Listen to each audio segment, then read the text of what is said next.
Here's another. Sorry to keep being really cheery now that I'm back in America. But the other major thing that's happening, in the White House and in the world right now that I've been paying close attention to, is the absolutely absurd and lunatic effort to start another fucking war with Iran. That's happening right now in front of all of our eyes in the most fucking Keystone Cops way imaginable. Like I said, we talked about this with Hassan, and since then, there's been another one of these oil tanker attacks where they're literally trying to tell you that a Norwegian and Japanese boat getting fucking mined or whatever is worthy going to war over. Yeah. They're on record basically saying that we just need another Maine to happen. So, Yeah, well, that's the thing is that they something happened. Maybe it was a false flag. I wouldn't rule out the Saudis, honestly, or even the U.S. Intelligence, or maybe it was like a rogue element within the IRGC that wanted to undermine the moderates in charge of Iran. Who knows? Either way, you're not going to get it with Norwegian and Japanese boats. But now they're talking about sending the U.S. military as a sort of protective convoy for oil. Wait, hold on a second. That reminds me of something. Yeah. That reminds me. There was sort of an incident. Yeah. It was a Gulf of some kind. There was a different Gulf. It was a different Gulf, but Yeah. Here's what's really frightening. Okay, sorry. This is coming from Andrew Feinberg, who's a Breakfast Media White House reporter. Breakfast Media, Jesus Christ. He said, Breakfast Media? Yeah, I'd never heard of that organization. But the Breakfast Media. He said, I asked Donald Trump why Americans should trust his administration's pronouncements on Iran. He had absolutely nothing to say, and it was unclear if he understood what I was asking. I just want to read this. Why should Americans trust your administration to tell the truth about what's going on with Iran? If we go to war, why should we believe you if you say why? Trump. Well, we have Iran, and we've been talking to various people on lots of different sides, and we'll see what happens with Iran. We're very well set. We're very well configured. We have lots of things going on with Iran. I spoke with President Xi this morning of China. We'll be meeting at the G20, and I think that it is working out pretty much as I anticipated it would. China very much wants to discuss the future, and so do we. So the relationship with President Xi is a very good one. We had a long talk this morning. What are these? Is it just dementia? Like, it's genuinely shocking. He has totally checked out of this. And not only that, just the other day, he completely undermined the Hawks and his administration by saying what happened right off the coast of Oman was, quote, a very minor incident. Yeah. He's honestly the only thing standing in the way of it. Here's what's really terrifying, though. Here's what's really terrifying. He is completely checked out, and Bolton and Pompeo are running this fucking war agenda completely out of the loop of not just the president, but probably the Joint Chiefs of Staff too. Oh, definitely. The acting Secretary of Defense just basically resigned because his fucking son hit his wife with a baseball bat. Yeah. There's nobody, I mean, in normal circumstances, I would say the fact that there's nobody in charge and no one knows in charge of America's imperial death machine, I think would normally be like an okay thing. But here's the thing. It's Bolton and Pompeo have their hands at the wheels right now, and they're driving us straight into a military confrontation with Iran. Trump has no fucking clue what's going on. He doesn't give a shit. And as we said again when this was happening back a couple of weeks ago when we talked with Hassan, here's what's really terrifying to me about this. Is on the one hand, if you compare the rollout of this war to the Iraq war, it is laughable. The Iran hawks are truly not sending their best. Nobody is buying this fucking oil tanker bullshit. Not even our allies. Maybe the British Tories are, but they're the most cucked people in the universe. Yeah. I mean, they'll say and do anything for if America says it. Well, especially with the Brexit ongoing. Yeah. But Germany has been like, hold up a minute. Like there are no serious allies buying this. The owner of the Japanese company that owns these oil tankers has issued a statement saying it is not what, completely declaiming everything the president and the administration has been saying about this. Nobody buys it. Even the media.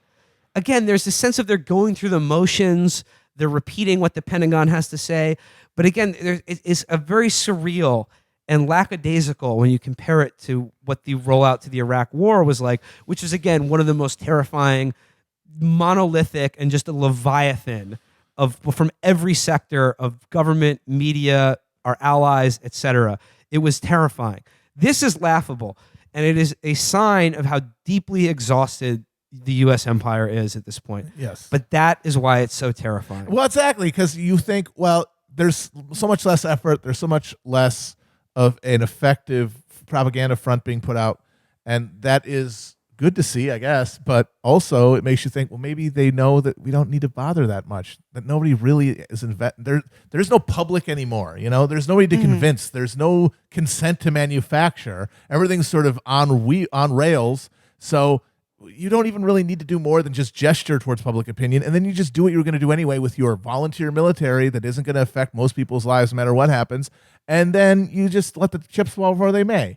I mean, and if you're one of these guys who's like a fucking deep state scumbag like Bolton, it's like you're not going to get fired or you're not going to lose an election over it. You know, you're going to still be scurrying around the halls of power for the rest of your life with your fucking mustache.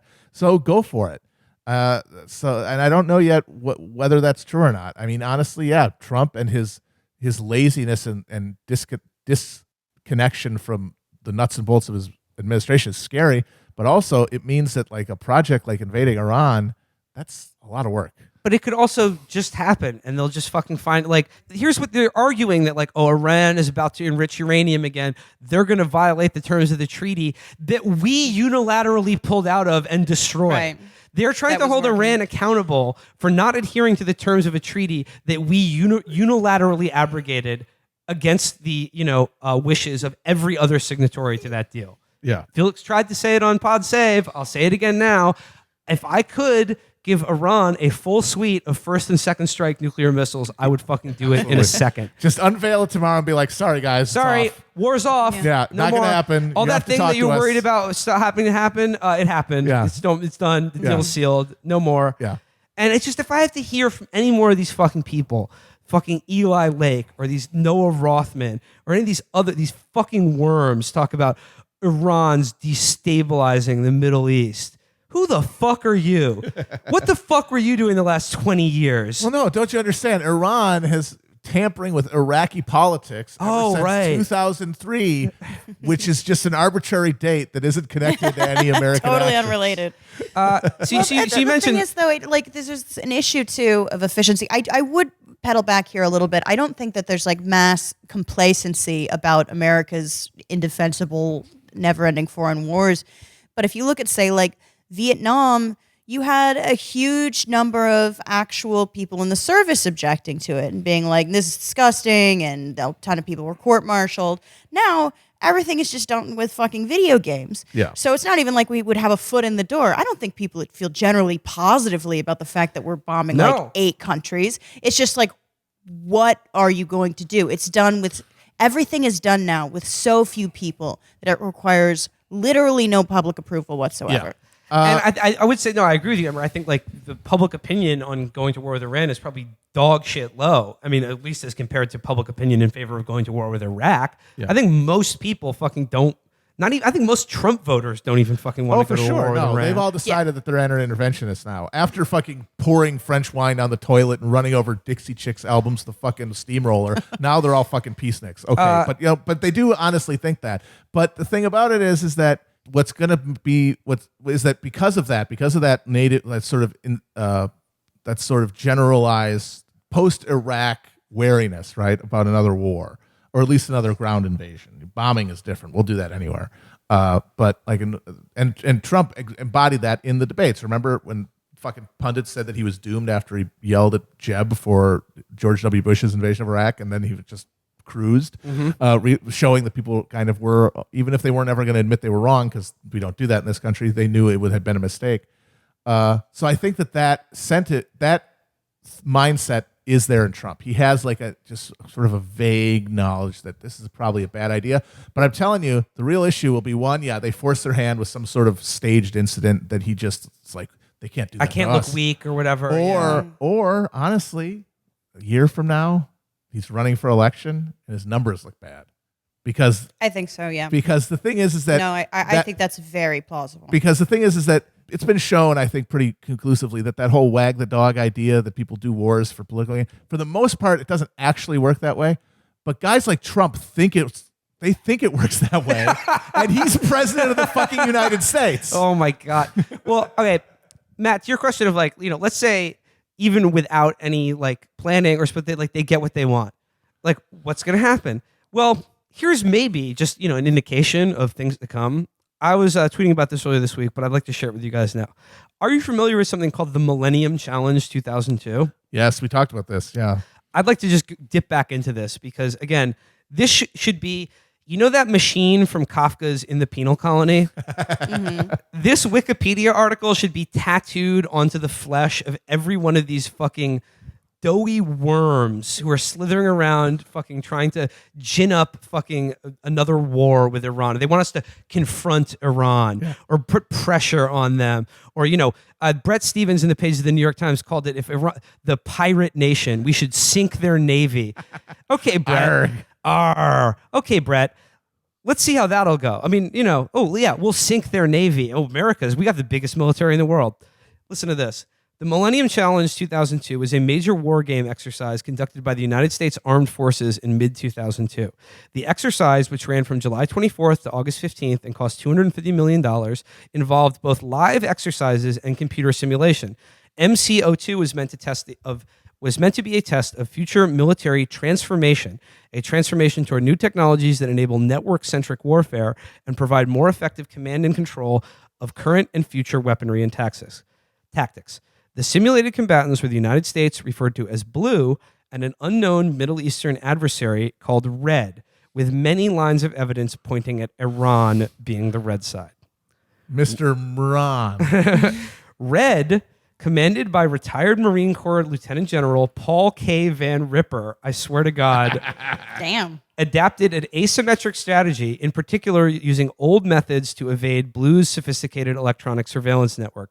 Van Ripper used motorcycle messengers to transmit orders to frontline troops and World War II-style light signals to launch airplanes without radio communications. Jesus. Red received an ultimatum from Blue, essentially a surrender document demanding a response within 24 hours.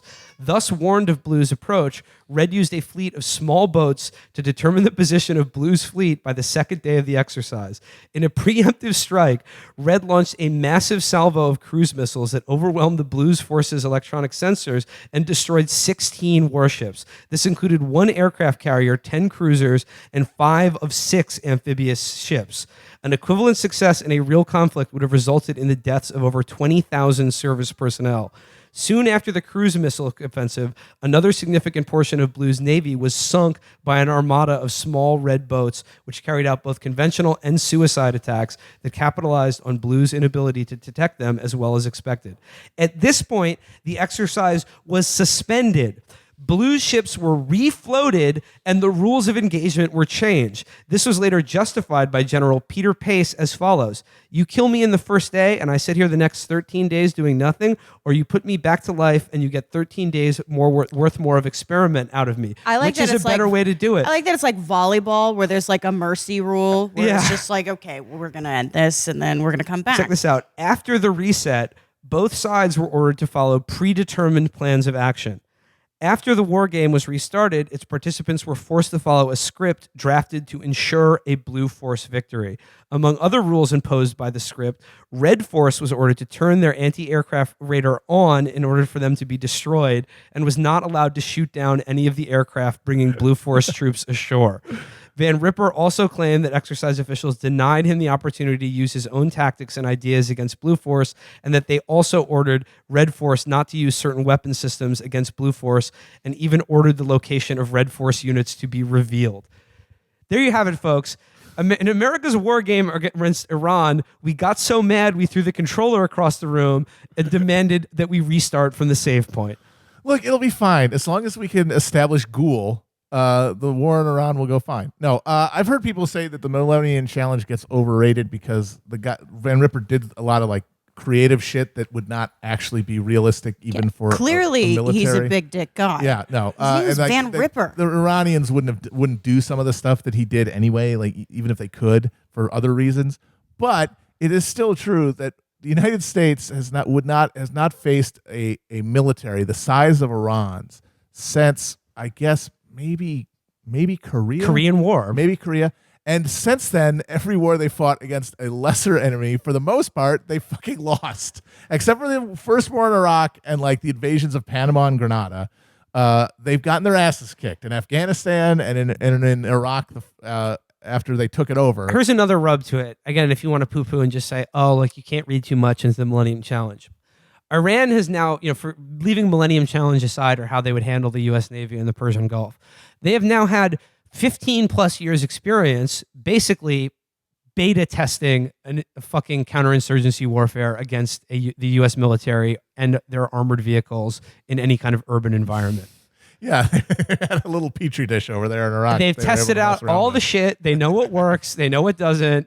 And you think the shit that they gave the Shia militias Yeah. over there to just have some fun with, Yeah. that was That was probably not the best that they were. that was the swag. Yeah, they got that loud ass pack. They were just waiting for the United States to do something and I'm being 100% serious here, as catastrophically suicidal as starting a war with Iran. And you know what, Amber, you mentioned during the Vietnam War how many, again, and this is like almost totally forgotten, but how many U.S. troops turned against it in uniform and either were court-martialed, Went to jail, yeah. fragged their officers, deserted, did not return for future tours of duty, went to Canada, became part of the anti-war movement here in America. I'm not someone who thinks that like if you wear a uniform of any country, you're automatically a right-wing psycho or you are an enemy of, by very nature, an enemy of the left. However, if you are in the U.S. military and something like this happens, you must desert. You must be court-martialed. You must not. You take can't part go in to this. Iran, dude. You must cannot not take go part to in this. Iran. Don't do it. So, what do you think? And I'm sorry, and because at the end of the day, in any military conflict between Iran on one side and the United States, Israel, and Saudi Arabia on the others, it's Iran all the way. Yeah. And I'm going to be Yeah. openly rooting for our Oh, yeah. swift defeat. Yeah. That's the best case scenario. Yes. And I have to be 100% clear here. I would vastly, vastly prefer that nothing of the sort even come close of course. to happening. My God, it's going to be a Because it would be nightmare a mostly for fucking Iranians. nightmare for millions and millions of people in Iran. But again, if you think it'll be a fucking happy ending for this country, just look what Iraq did. Yeah. Okay. And again, to be clear, the Americans are mostly not going to be the people suffering in this.